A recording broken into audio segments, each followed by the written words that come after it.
ایک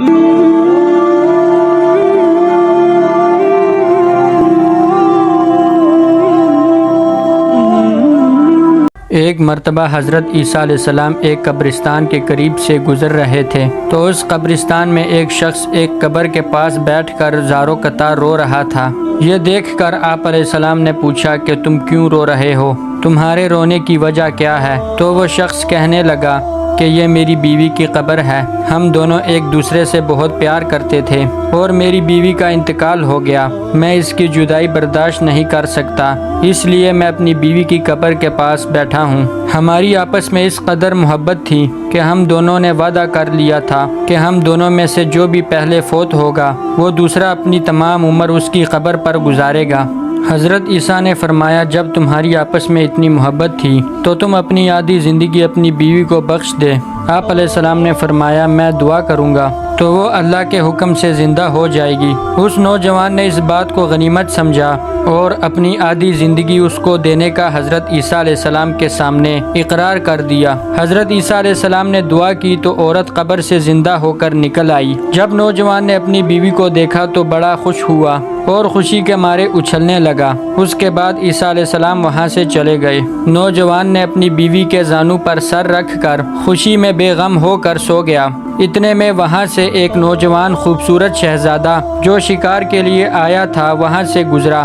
شہزادے نے جب نوجوان عورت کو دیکھا تو وہ شہزادے کو پسند آ گئی اور عورت کو بھی شہزادہ پسند آ گیا۔ وہ عورت شہزادے سے کہنے لگی کہ میں آزاد عورت ہوں اور یہ بدماش مجھے شہر سے ورغلا کر لایا ہے، میں اس شخص کو نہیں جانتی، تم اس شخص کو قتل کر دو تو میں تمہارے ساتھ چلی جاؤں گی۔ شہزادے نے کہا میں کسی کو قتل نہیں کروں گا، اگر تم میرے ساتھ جانا چاہتی ہو تو اس کا سر زمین پر رکھ دے اور میرے ساتھ آ کر سوار ہو جا۔ عورت نے اپنے خاوند کے قتل کی بڑی کوشش کی لیکن شہزادے نے قتل سے صاف انکار کر دیا۔ آخر عورت اپنے خاوند کا سر زمین پر رکھ کر شہزادے کے ساتھ گھوڑے پر سوار ہو گئی اور وہ دونوں وہاں سے چلے گئے۔ وہ آدمی جب نیند سے بیدار ہوا تو دیکھا کہ اس کی بیوی نہیں ہے۔ اس شخص نے معلوم کر لیا کہ وہ شہزادے کے ساتھ جا رہی ہے۔ نوجوان نے پیچھے سے آواز دی کہ رک جاؤ، میری بیوی کو کہاں لے کر جا رہے ہو؟ عورت نے شہزادے سے کہا کہ میں نے تم سے کہا تھا کہ اس کو قتل کر دو، یہ ہمارے پیچھے آئے گا۔ جب وہ نوجوان شہزادے کے پاس آیا تو شہزادے نے اپنے نوکروں سے کہا کہ اسے پکڑ کر باندھ دو۔ چنانچہ نوکروں نے اسے پکڑ کر باندھ دیا۔ شہزادے نے اس کو اپنے باپ کی عدالت میں پیش کیا۔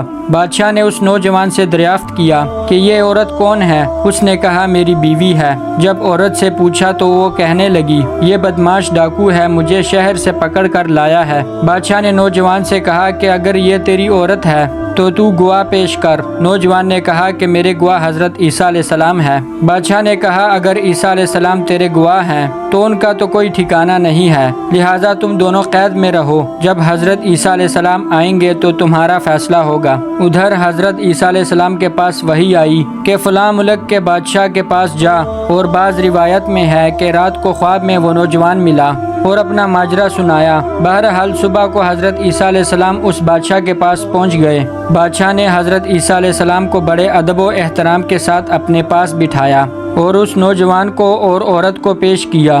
حضرت عیسیٰ علیہ السلام نے ان کو پہچان لیا۔ معلومات کرنے کے بعد حضرت عیسیٰ علیہ السلام نے عورت سے کہا کہ یہ مرد کون ہے؟ تو عورت نے جواب دیا کہ یہ بدماش ڈاکو ہے، مجھے شہر سے ورغلا کر لایا ہے۔ حضرت عیسیٰ علیہ السلام نے فرمایا کہ قبلہ کی طرف منہ کر کے کہو کہ اے اللہ اس شخص کی جو بھی امانت میرے پاس ہے میں اسے واپس کرتی ہوں۔ وہ عورت دل میں سوچنے لگی کہ میرے پاس تو اس شخص کی کوئی امانت نہیں ہے۔ چنانچہ اس عورت نے قبلہ کی طرف منہ کر کے یہ کہا کہ اے اللہ اس شخص کی جو بھی امانت میرے پاس ہے میں وہ امانت واپس کرتی ہوں۔ یوں ہی یہ بات اس عورت کے منہ سے نکلی اسی وقت وہ مر گئی۔ پھر اس نوجوان نے اس عورت کی طرف دیکھا بھی نہیں اور وہاں سے چلا گیا۔ مفسرین نے لکھا ہے کہ اس عورت کے پاس اپنے شوہر کی آدھی زندگی امانت تھی۔ اس کے بعد وہ شخص جنگل کی طرف نکل گیا اور ساری زندگی جنگل میں گزاری، نہ ہی دوبارہ شادی کی اور اللہ کی عبادت میں زندگی گزار دی۔ پیارے دوستو، آج کی یہ ویڈیو اگر آپ کو اچھی لگی ہو تو پلیز چینل کو سبسکرائب کر لیں تاکہ ہماری آنے والی ہر ویڈیو آپ تک بر وقت پہنچتی رہے۔ ملتے ہیں اگلی ویڈیو میں، تب تک کے لیے اپنا خیال رکھیں۔ اللہ آپ کا حامی و ناصر ہو۔